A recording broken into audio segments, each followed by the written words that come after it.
जय हिंद दोस्तों। उम्मीद है कि आप सभी लोग अच्छे होंगे। इस चैनल पे आप सभी लोगों का हार्दिक स्वागत है, अभिनंदन है। दोस्तों आज की इस वीडियो में हम लोग बात करेंगे एक ऐसी भर्ती के बारे में जिसका आप सभी लोगों को एक लंबे समय से इंतजार है। और इस वैकेंसी में जो आपकी नौकरी होगी वह आपके ही ज़िले में होगी। आप अपने घर से 5-10 किलोमीटर के रेंज में नौकरी करेंगे। और इसमें जो आपका वर्क नेचर है मुख्य रूप से आपका डे यानी आप दिन में ही नौकरी करेंगे। जैसे जो आपके बेल्ट वाली नौकरी होती है, जैसे पुलिस कांस्टेबल की हो गई, आपका सेंट्रल फोर्स हो गया, आर्मी हो गया, यह सभी जो आपकी नौकरियां होती हैं दिन और रात दोनों टाइम आपको ड्यूटी करना होता है। परंतु इस वैकेंसी में आपको केवल डे बाय डे ड्यूटी करना है और आपकी जो सैलरी होगी पुलिस कांस्टेबल के ही बराबर आपको सैलरी मिलेगा। तो जो यह आपकी भर्ती निकाली गई है मुख्य रूप से उत्तर प्रदेश सरकार के द्वारा यह वैकेंसी निकाली गई। उत्तर प्रदेश सरकार के अंतर्गत जो यूपी ट्रिपल यानी उत्तर प्रदेश अधीनस्थ सेवा चयन आयोग है, इसके द्वारा राजस्व लेखपाल के पद पर भर्ती करने के लिए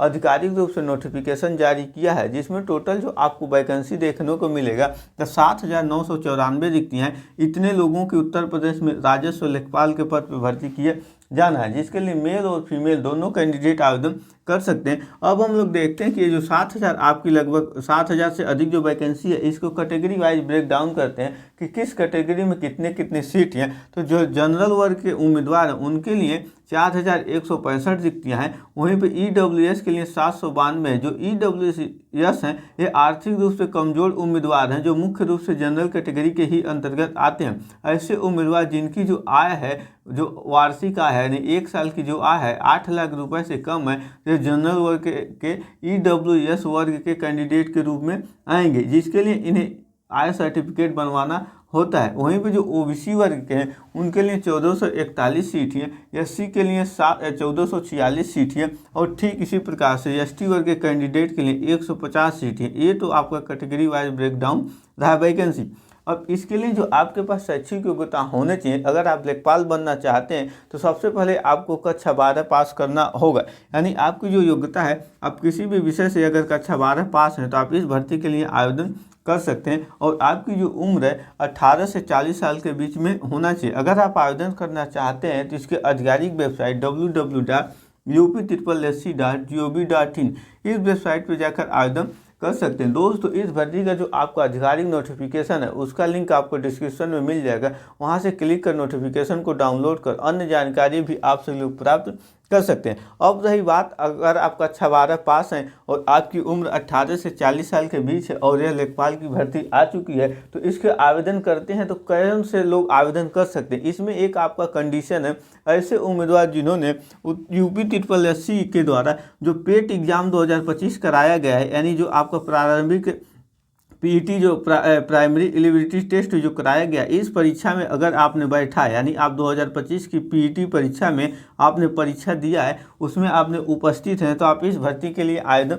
कर सकते हैं। हालांकि अभी आयोग के द्वारा जो PET आपका एग्ज़ाम है 2025 जो आपका PET एग्ज़ाम है, इसके लिए अभी कोई कट ऑफ नहीं जारी किया गया है कि कितना कट ऑफ निर्धारित है। अभी कट ऑफ आगे आएगा, बोर्ड द्वारा कट ऑफ निर्धारित किया जाएगा।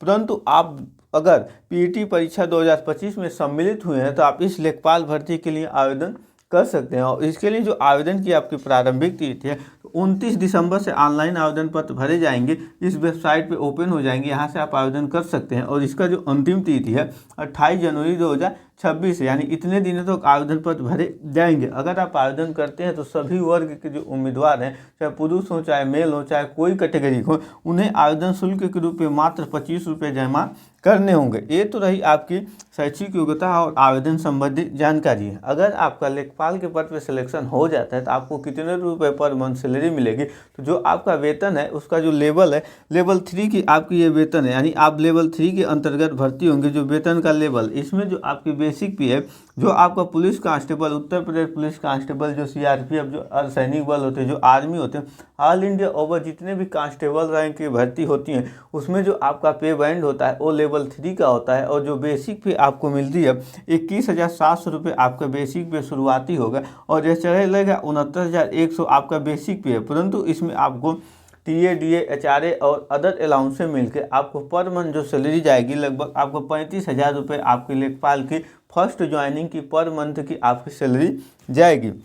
दोस्तों अब आपका सिलेक्शन किस आधार पर होगा? अगर आप लेखपाल बनना चाहते हैं तो आपको किन प्रक्रिया से होकर गुजरना होगा? इसमें मुख्यतः आपका एक ही सिंगल एग्जाम होगा। पहले लेखपाल वैकेंसी में आपका इंटरव्यू भी होता था, परंतु आयोग के द्वारा इसमें संशोधन करके केवल आपका रिटेन एग्जाम के आधार पर आपको उत्तर प्रदेश के सरकार के अधीन लेखपाल की नौकरी प्रदान कर दी जाती है। तो इसमें केवल आपका सिंगल एग्जाम होगा और इस बार आपके जो इस सिंगल एग्जाम जो रिटेन एग्जाम, इसके सिलेबस में काफ़ी अंतर देखने को मिलेगा।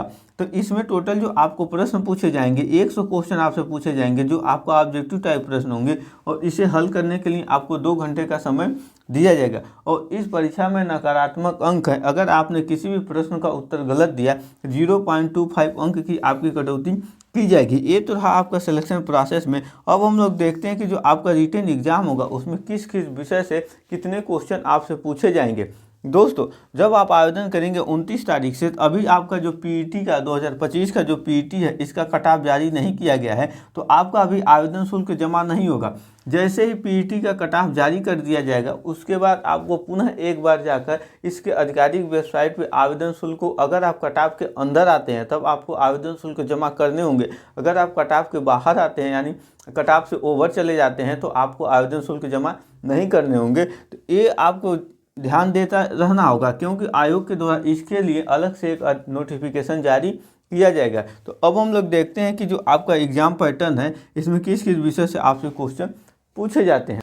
दोस्तों, इस भर्ती का जो आपका एग्जाम पैटर्न है यानी उसमें जो पूछे जाने वाले सब्जेक्ट हैं उसको हम लोग एक एक करके समझते हैं। तो जो आपका रिटेन एग्जाम होगा इसमें मुख्यतः आपसे 3 भाग में यानी 3 पार्ट में आपका रिटेन एग्जाम होगा। पेपर एक ही आएगा, उस पेपर में आपके जो पार्ट होंगे 3 पार्ट होंगे। तो इसको हम लोग एक एक करके समझते हैं कि पार्ट फर्स्ट, पार्ट सेकेंड और पार्ट थर्ड में किन किन विषय से आपसे प्रश्न पूछे जाएंगे और उस विषय से आपसे कितने क्वेश्चन पूछे जाएंगे। तो जो आपका पार्ट 1 है, पार्ट 1 में भारत के इतिहास में भारतीय राष्ट्रीय आंदोलन से आपसे टोटल 5 क्वेश्चन पूछे जाएंगे। इसी तरह भारतीय राज्य व्यवस्था एवं भारतीय संविधान से भी आपसे 5 क्वेश्चन पूछे जाएंगे। भारत एवं विश्व के भूगोल से आपसे 5 क्वेश्चन पूछे जाएंगे। भारतीय अर्थव्यवस्था एवं सामाजिक विकास से भी 5 क्वेश्चन पूछे जाएंगे और ग्राम समाज एवं विकास से भी 5 क्वेश्चन, राष्ट्रीय एवं अंतर्राष्ट्रीय करंट अफेयर से भी 5 क्वेश्चन आपसे पूछे जाएंगे। विकास में प्रौद्योगिकी से 5 क्वेश्चन, पर्यावरण तंत्र यानी पर्यावरण पारिस्थितिक एवं आपदा प्रबंधन से आपसे कुल 10 क्वेश्चन पूछे जाएंगे।